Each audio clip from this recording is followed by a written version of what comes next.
Hi everyone, it's Sarah again, and today I wanted to talk to you about your persuasive speech. This is just like your informative speech in a lot of ways, but what we're going to be doing for your persuasive speech is taking what you learned for your informative speech and building on it to continue developing your speaking skills. Your main goal for your persuasive speech is to persuade your audience to do something, believe something, change their minds about something. So you've got a couple of different ways that you can approach this, and you can think of lots of different topics, right? Hopefully you've been brainstorming some topics already. But that's going to be the first thing you do. Just like with your informative speech, you want to select a topic. Your topic should relate to your audience and be something that you are interested in, as well as something that you can research. Just like for your informative speech, you do have to do research for this speech too. However, with your informative speech, you only had to have 3 sources and verbal citations in your speech.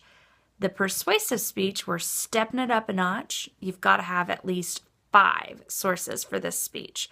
So make sure you have chosen a topic that is not too obscure, something that you can research well. Like I said, this is a speech where you're going to need to persuade your audience to change their beliefs, their values, their attitudes, or convince them to do something differently. So because of that, you have a little bit more time to accomplish that goal. Your speech should be 5 to 7 minutes long. And in this speech, you will utilize the same kind of format as your informative speech. You need an introduction, a body, and a conclusion. You will also practice your speech in advance of delivering it, just like we did for the informative speech. So to that end, you need to also write out an outline. When you are constructing your outline, it's important that you know what kind of big C claim you're making with this speech. Is it a fact, value, or policy claim? You can read a bit more about that on the website, on our course website, and in the chapter, the Persuasive chapter, chapter 15. But once you know that, then that's going to give you some information about what kind of organizational pattern you should use for the body of your speech.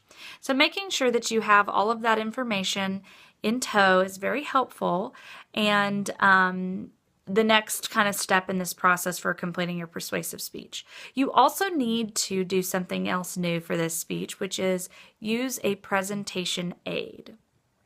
I am very open to lots of different kinds of presentation aids, but the idea here is that it should be something, a PowerPoint, a poster, an object, a song clip, whatever, something that aids in your presentation.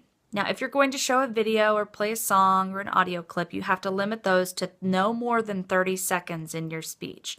But I don't approve the presentation aids beforehand, so really you can be as creative as you want as long as it is useful and helpful to your speech.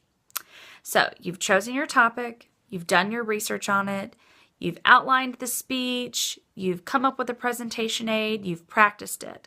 Just like with your informative speech, you have to have 10 people that you're speaking to, so make sure that you have your audience gathered together for this speech.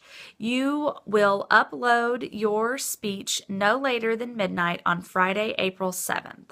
The day after my birthday. Yay. So make sure that you give yourself plenty of time to take care of any technical issues or anything that's wrong with the video. Hopefully this helps clarify some of the assignment details for your persuasive speech. Like I said, it's very similar to your informative, except for a little bit more complicated. You've got a little bit more time, you're doing a little bit more research, and you have a presentation aid for this one.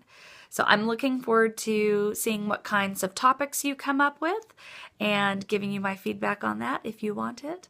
If you've got any questions, as always, feel free to let me know and I'll do my best to answer them. Have a good day.